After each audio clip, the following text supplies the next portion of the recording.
today's video. Today, what I wanted to do is take some time to talk about nutrition with you guys. I get a lot of questions at CFP daily, through my Instagram, through YouTube, through multiple sources of social media on just kind of what do your macros look like? How do you shift and change them? Are you there all year long? What do you weigh? How tall are you? And all of these questions. So I wanted to take a second to answer some of those for you. So I am 5'2" on a good day, really a little bit under about 5'1 3/4, but I'll tell you 5'2" if you ask me. What I weigh about 131 to 133 pounds right now. And that for me is sitting on a little bit of the heavier side. And that's just because I'm eating so much right now. And throughout the season, our nutrition is gonna shift and change. And for me, what my nutrition looks like right now is there's a lot of carbs. So I'm filling my day with about 340 grams of carbs on average, with about 130 grams of protein, and then about 60 to 65 grams of fat.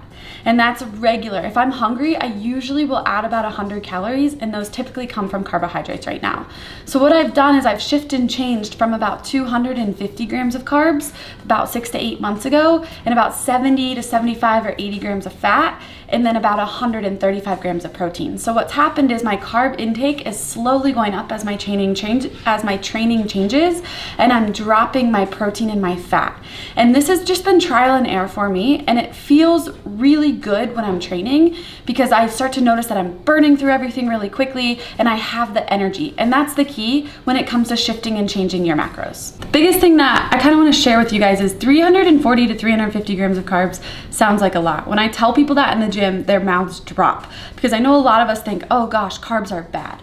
Carbs are not necessarily bad when we look at them as fuel. I have had to work myself up to 250 grams of carbs, up to 275, then I'll go 295.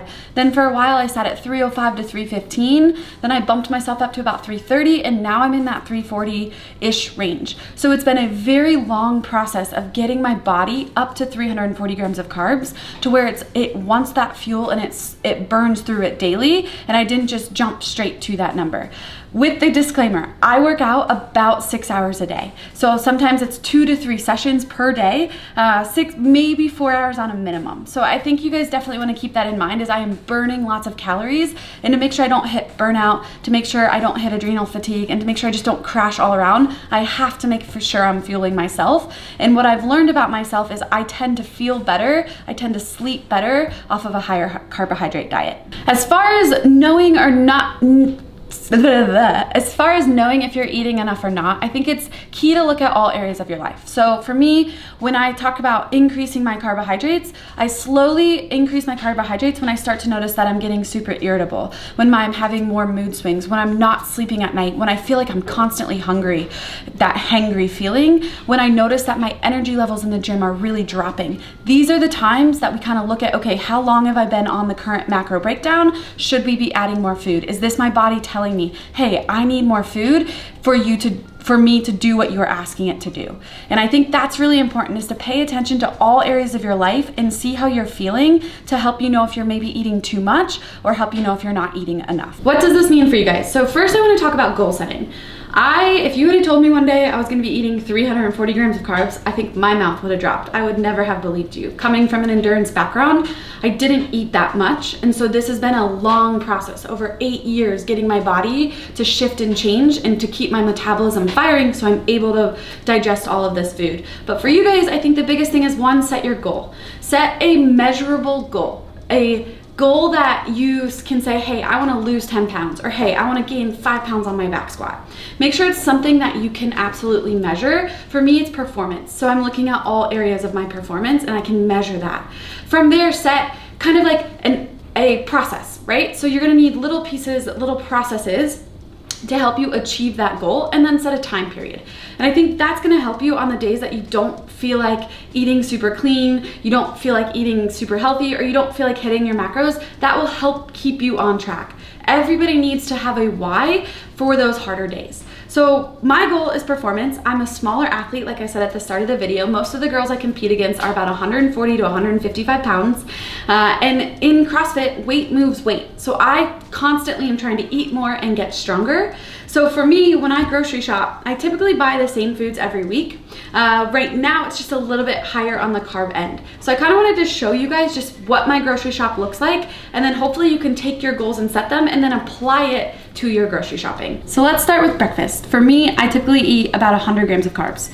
So I know that if I'm not close to 80, 100 grams, then I may start crashing throughout the day later, because I've talked about this in prior videos. I eat a lot of my food up front, and then throughout the day, I'll just have maybe between sessions, 40 to 60 grams of carbs. So between breakfast, the middle of my session is a shake and protein, sometimes these Dave Killer Bread English muffins with nothing on them, just because I can stomach them during the heat.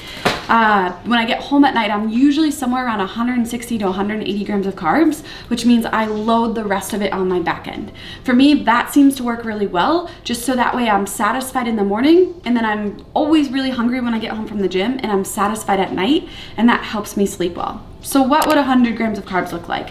Typically, I'll do 1 to 2 servings of oatmeal with at least 1 English muffin, or sometimes 2 English muffins. I'll throw in raspberries, strawberries, and blackberries, or whatever berries that I have, or typically I'll do half of a banana. So I kind of will weigh and measure all of that to get myself to about 80 to 100 grams of carbs.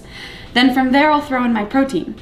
Protein for me it's important, but it's not something that I'm focusing on. So typically I'll do 2 eggs and 2 egg whites, where some of this stuff has protein in it, and you always have to remember that. There's protein in oatmeal, there's protein in these English muffins, so that actually is going to help you hit your protein goals per meal. I would say my protein's somewhere around 30-ish grams at breakfast, and that typically will help get me through, because I'll do a 20-gram shake in the middle of the day, and then from there, it just depends on whatever else I'm snacking on, but I usually get home and I'm somewhere around 68 to 70 grams of protein, which means I have about 50 grams of protein or a little bit more left over for the rest of the night. When I look at a carbohydrate right now, I think the biggest thing is these are basic carbs. So for me, it's so important when I look at this and I'm like, okay, there's 3 grams of fat, 27 grams of carbs, protein 5. It's bulk carbohydrate. Same for just a russet potato. I love russet potatoes. I love sweet potatoes. The bulk of this is a carbohydrate. So what I want to do when I'm eating my carbs is to make sure that this isn't loaded with tons of fat as well. I like to get my fats from avocados and from coconut oil and olive oil and things like that, from true fat sources that aren't kind of mixed in with the protein as well. So for carbohydrates, we want a carb. Bulk of the carb. For fats, we want a fat. For protein, it's the same. So when Patrick and I do our shopping, we had bought meat that was a little bit fattier, and that becomes harder because when I get closer to the end of the day, if I've already eaten a lot of fat, then it's harder to fit that meat into my macros. So we buy chicken breast. I like the tenders because they cook easier. I don't burn them as much and they stay juicier. So this is gonna have hardly any fat, followed by 96.4% lean ground beef. We'll go down to a 90-10. That would probably be the lowest that we go. And then also for our turkey, this is a 93.7. So that again is probably the lowest that we go for our turkey. So we like to keep our meat lean. That way we know that it's our protein source, where when you sometimes have salmon, then I know to account for the fat in the salmon. So that way it helps me balance out my meals and be able to eat consistently throughout the day and fuel myself through my training.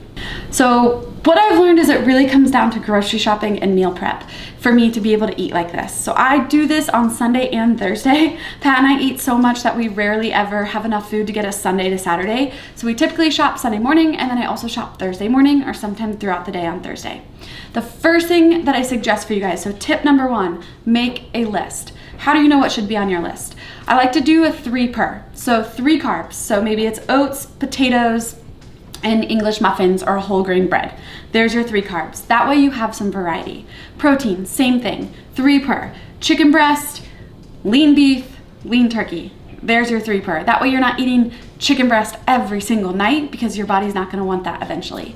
Same for veggies. For my veggies, we typically will do mushrooms, onions, broccoli. Sometimes we switch out one of those for asparagus or squash, just to keep a variety, but we always make sure to get 3 every single week. That way we know we have something different on a night by night basis.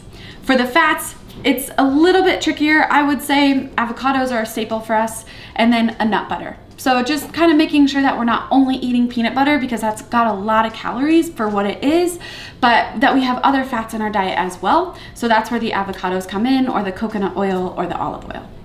So now once you have your list, now we go to the store. The first thing, make sure you do not go to the grocery store hungry. Pat and I have made this mistake too many times, and whenever we get in there, we just want to put everything into our cart, even though we know we don't need it and we don't want it. So eat before you go to the grocery store. That will help. 2, shop the perimeter. So we have our routine. So for you guys, make sure you just kind of do the same thing every single time you go to the grocery store, and that'll help get you in and out quickly and without things that you don't need. So for us, we always start in the produce. We go through the potatoes, the avocado, the onion, the berries, the mushrooms, then we grab our asparagus, our broccoli, and we make our way to the meat section. So we skip the bakery, even though we love donuts, and that's where we'll grab our meat.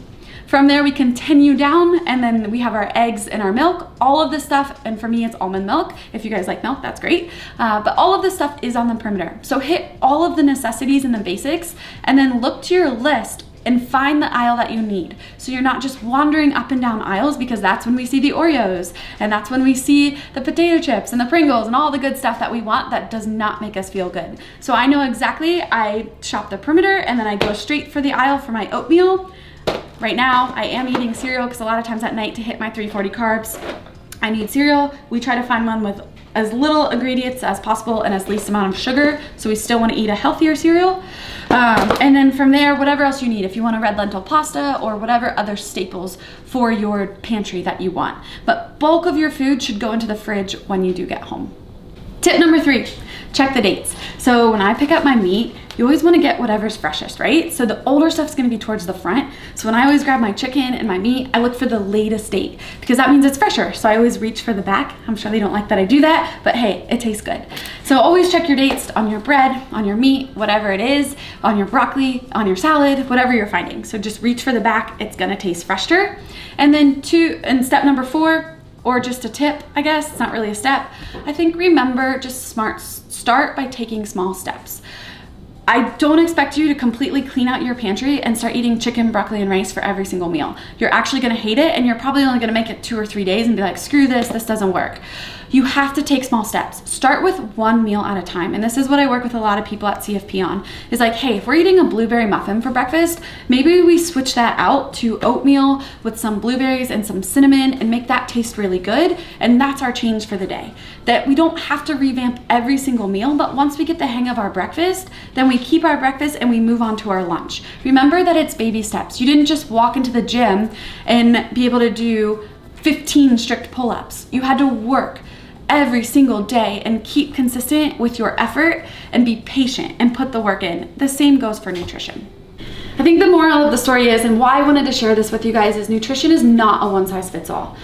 Whatever your goals are, whatever you're aiming for, whether it's aesthetics or performance, how you eat is gonna change, and it's gonna change throughout the year as well, like I was talking about earlier on in the video. So remember, if something doesn't feel like it's working, play with trial and error, because everyone's bodies are different. I hope you guys enjoyed this. I hope this was super helpful. If you have any comments, any questions on what we eat during the week, how my nutrition changes, my macros, please drop them in the comments below. And if you like this video or want to see more like it, please smash the like button, because it really does help our channel. I hope you guys have a great day.